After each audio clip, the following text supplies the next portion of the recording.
Rogues Gallery. See, the French were trying to market artwork, have parties, right? The American wing built onto the museum's northwest corner in 1924 was inspired and paid for by its then President Robert de Forest, the museum's first great champion of American art. His wing grew further in 1931 with the addition of the Rand Rissler Period Room, the grand entrance hall of a manor house built near Albany, New York in the 1760s. The museum itself would later call the wing Awkwardly Placed Period Room of Haphazard Appendage. Later in that decade, a more successful appendage, the Cloisters branch of the museum, dedicated to medieval art and architecture, and opened about 7 miles away in Fort Tryon Park at the northern tip of Manhattan, paid for its entirety by John D. Rockefeller, Jr., who, though he never joined the Board of Trustees, was a decisive force in the museum history as Morgan. During World War II, Metropolitan 5th Chief Francis Henry Taylor created the model of a director's populist, where you can see the museum as a collection of smaller ones defined by civilization and cultures, started planning to modernize and expand the building. He managed to build a gallery connected to the Morgan Ring in the Fifth Avenue building, but frustrated in turn by war financial shortfalls, the Whitney Museum of American Art was briefly toyed with the merger with the Metropolitan and Hidebound Board of Trustees to exhausted Taylor produced no more. Building before he quit his job in 1955, his successor, medievalist named James Romer, who befriended Rockefeller, shouldered the burden of modernization, but got little credit upgrading electricity, lighting, and air conditioning was hardly as glamorous as erecting new brick and mortar.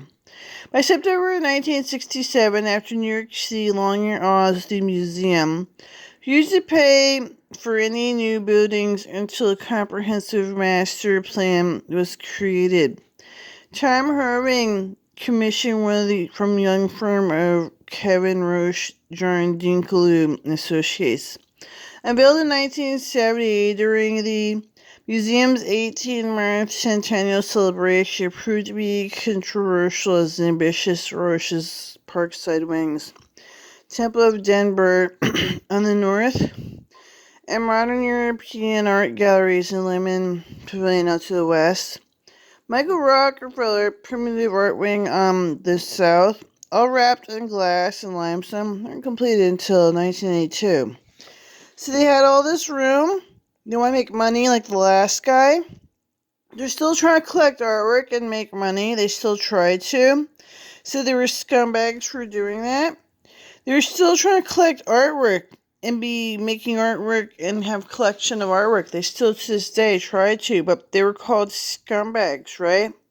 They're still trying to find artwork and they're called these scumbags instead of so the church sex abuse. So that the Salzman sex abuse. They want to go on and on about that. Have a brothel in like Nevada, right? They want to go on about that. But so the church wants to have sex abuse and have brothels in Nevada, right? But they were trying to make artwork and they're scumbags. See, Jimmy Neese likes his Aunt Jemima. His Aunt Jemima was kind of like snob. See, she could have been wearing these clothes, right? They could have been designing fancy clothes. This could have been local stuff that she could have worn. He liked her. But then they're different people, right? But they're really, really different people. There's really big ones, yeah?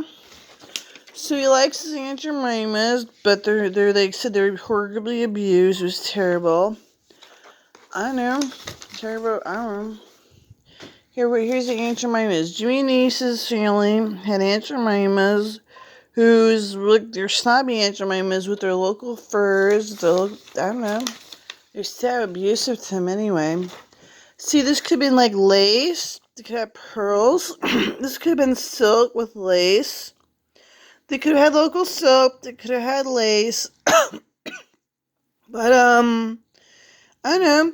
They just said they're abusive. They're abusive, and they didn't have their fine lace silk dresses, okay?